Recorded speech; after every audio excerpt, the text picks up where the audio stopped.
Hello and welcome to Not Awful Data with Dr. Jess Harnett, the podcast dedicated to helping you spruce up your stats teaching by giving you some fun, insightful data sets that you can use in your psychological statistics classes and beyond. So, it's time for a confession. Sometimes I am in front of my stats class and it just kills me to see how bored my students are. And it's even worse when they're not just bored because I'm having like a geek out moment about some minute aspect of statistics, but my data is just boring and my example is just boring. Or if it's also, have you guys noticed that like your examples go out of date a lot faster than they used to?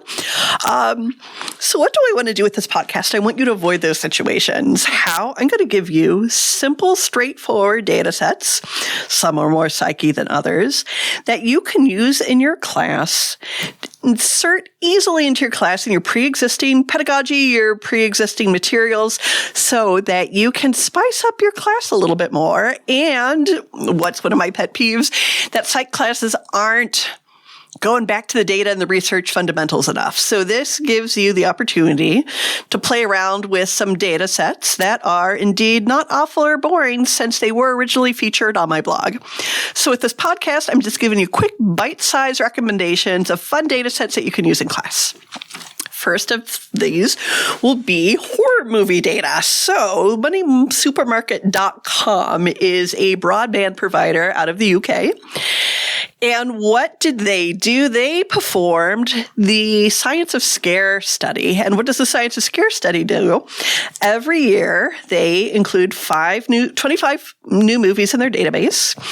And they record a bunch of physiological, wink, physio class, hey, data about people as they're watching the movies. So they have 250 people watch each movie, and they record their average beats per minute. They have their highest spike for the beats per minute for the movies.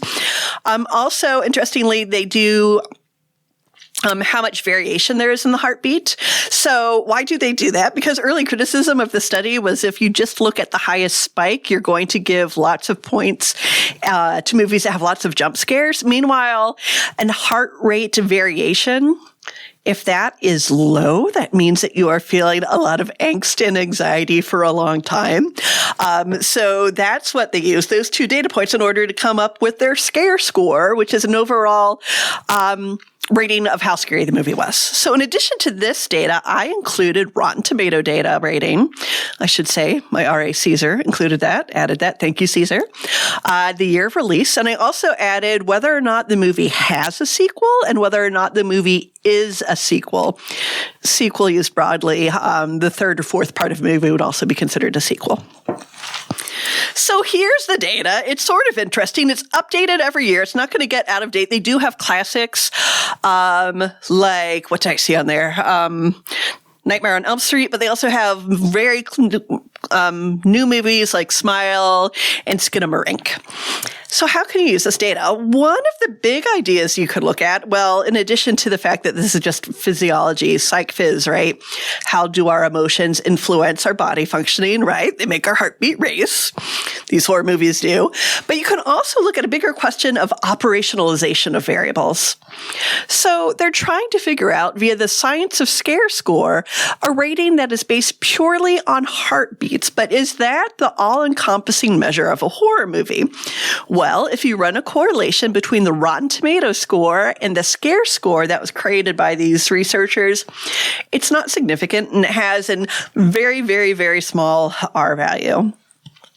So I think this allows you to talk to your students about how would you rate a horror movie or how would you evaluate anything when there's so many facets of each and everything that you may want to evaluate.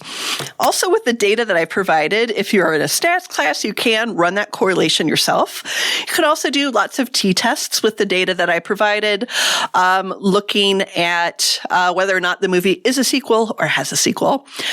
You can look at scales of measurement. They have rank order data, but they also have data that has rank, interval, ratio scale data available. And finally, I think that this is interesting because they also include the method section here. Method section believe it or not, they don't make your students' eyes light up, right? They're not necessarily intriguing, but this is a nice paragraph where they describe how they went about measuring the heartbeat in all of their participants. That's it for me. If you look in the notes for this podcast, you'll see links to my blog as well as links to the original data that I got. That's it for now. See you later.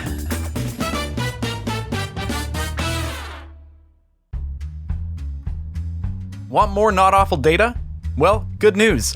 Jess Hartnett is authoring a stats book.